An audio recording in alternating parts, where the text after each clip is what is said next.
Okay, so we have 4 questions of international relations in GS paper 2, mock test what you had given.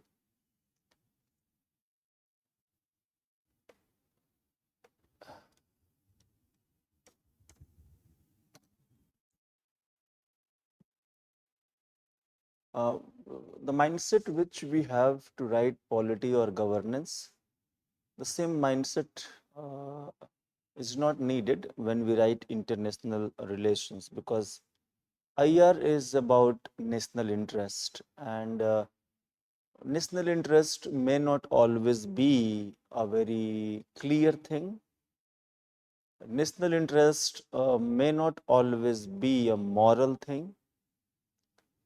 So national interest has to be protected. That is the only thing we know. How? That is a little tricky question, because um, we cannot take always a morally correct path if it is not giving the result in international politics.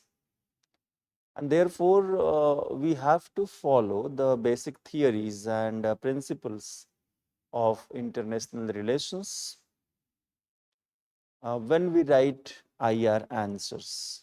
So we have 4 questions to discuss.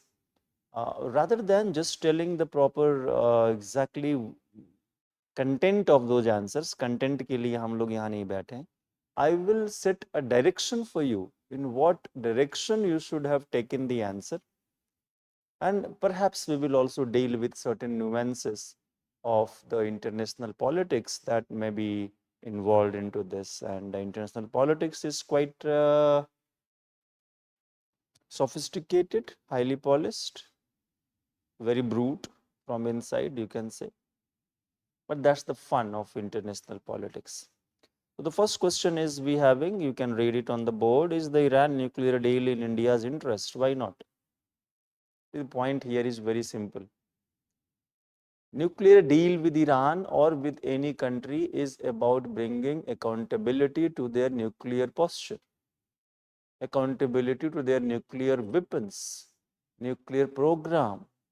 So any deal with Iran, like 2015 JCPOA or any new deal which perhaps Trump is looking for, will be good for India, because it will bring the nuclear regime into Iran. It will bring the stability, and it will somehow ensure the uh, security of Israel. Security of Israel. All these goals are vital for India, because हम तो नहीं चाहते कोई मरे, कोई जिए, कोई लड़ाई हो. इससे तो कोई फायदा किसी का होता नहीं. तो न्यूक्लियर डील तो बिल्कुल ठीक है, हमारा नेशनल इंटरेस्ट है, हमारे फेवर में है, अगर होता है, होना ही चाहिए, बहुत अच्छी बात है. Now, second portion. Describe how the tension regarding a regional nuclear order in West Asia is going to affect India relations. So, regional nuclear order is very clear. Iran has undeclared nuclear weapons and power, Israel, and it is very clear to Western powers and Israel that they will not allow any nuclear weapon to any other country which is hostile to Israel, which means Iran at present in the West Asia. West Asia. So the regional nuclear order at present is what the Iran is trying to change. Iran is trying to make nuclear bomb. That will change the nuclear order in West Asia. Now, how it is going to impact India-Iran relation? In multiple ways. Number one, tension, war in Middle East with Israel, oil, Indians living in Middle East, investment, challenges in places where Iran is with us, like pipelines and other things. Diplomatic challenges, how to make good relations with both Iran and Israel when they are at the war. our investment in Israel and Iran will be under threat, have been under threat.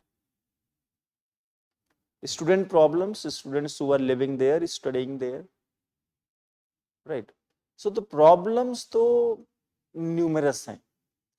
किसी भी देश में लड़ाई होगी, that to West Asia, too close to India, तो India had to be at the risk of various challenges.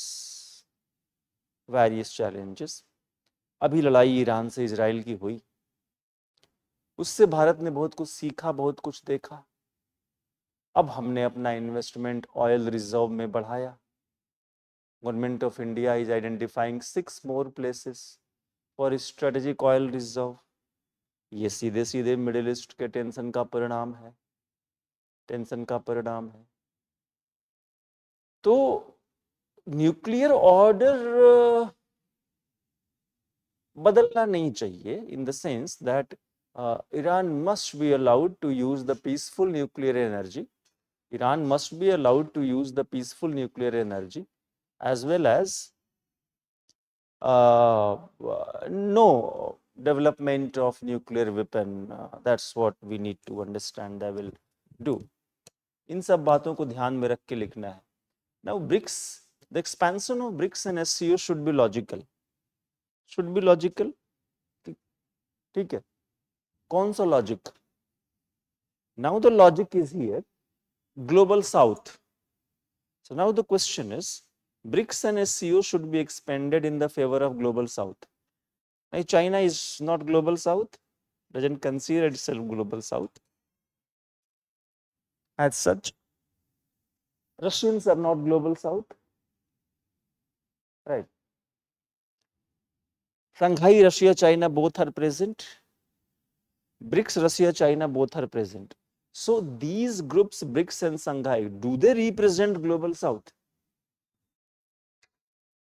It is a contested claim. Now we will write this from the point of view of India. This question says global south, which India has been promoting since many years.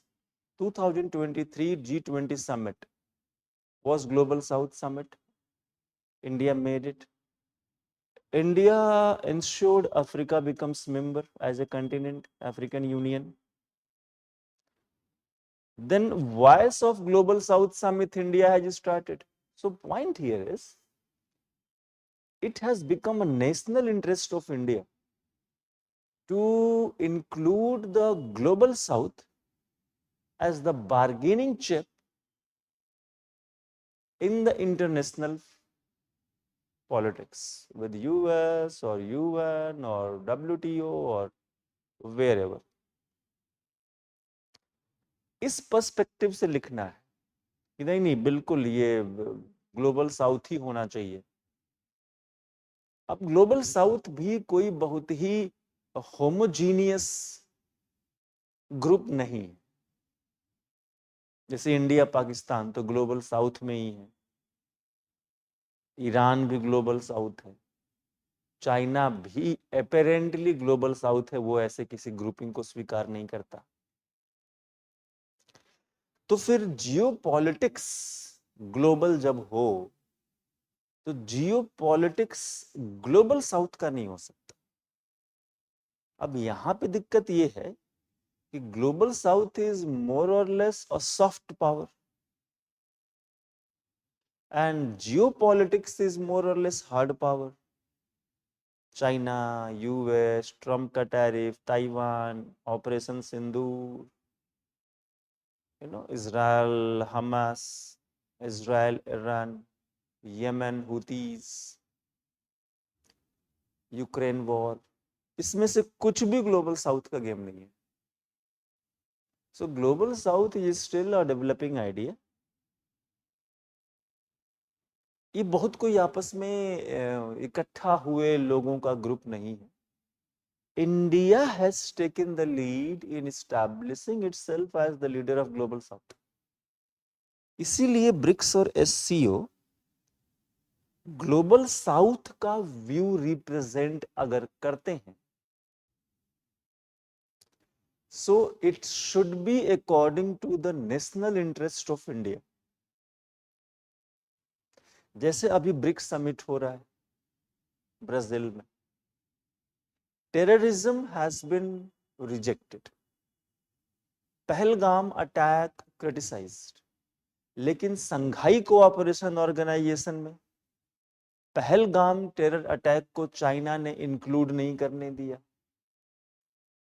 और BRICS में Brazil में भी इसीलिए हो गया क्योंकि China के राष्ट्रपति खुद नहीं गए थे। So we have to understand कि it's not easy, but overall global south views should be represented in both these organization is not a bad thing for India. तो हमारे लिए ये ठीक है और इंडिया इसका पूरा प्रयास करेगा। नाउ तीसरा क्वेश्चन बांग्लादेश से है। Bangladesh has become unstable, analyse how it has impacted our relation. तो इस पे तो आप एक्सपर्ट ही हैं, इस पे मुझे कुछ एक्स्ट्रा बताने की जरूरत नहीं है। मैं दो चार बांग्लादेश पे ऐसे पॉइंट बताता हूं जिसको आप यूज करते रहिएगा। पहला है कि साउथ एशिया ही टोटल इंडिया के लिए बिगेस्ट चैलेंज। पाकिस्तान, बांग्लादेश, श्रीलंका, नेपाल, मालदीव्स, इसमें सिर्फ बांग्लादेश का कोई खास ऐसा नहीं है। दूसरा, ये कोई हमारी गलती नहीं है कि बांग्लादेश से हमारा रिलेशन खराब है। एस्ले जे टेलिस साफ साफ ये कहते हैं कि Indian foreign policy is good और bad is immaterial in its good relations with its neighboring countries, because South Asia का structural और strategic constraint है कि India will not have a good relation with its neighbors like Europe, America or other countries are enjoying. बहुत सारे reason हैं। अब बांग्लादेश में reason सारे के सारे तो थे ही, एक था वहां की डोमेस्टिक पॉलिटिक्स का प्रो इंडिया और एंटी इंडिया पार्टीज में बंटा होना। जैसे पाकिस्तान का domestic politics totally anti India है, लेकिन नेपाल, बांग्लादेश, मालदीव, उसमें से आधे प्रो इंडिया आधे anti India. Sheikh Hasina pro India थी, उनको भगा दिया, वो इंडिया आ गई। अब एंटी इंडियन ग्रुप का वहां राज हो गया। Definitely relation will deteriorate. Though India is conveying very patiently that India-Bangladesh relation was not driven by a political party, but more with a thing, ठीक है। तो इन सब चीजों को आपको इसमें लिखने की जरूरत है, और क्या क्या हुआ है। स्ट्रेटेजिक ट्रायंगल जो बन रहा है चीन, पाकिस्तान और बांग्लादेश का, उसको जरूर लिख देना है।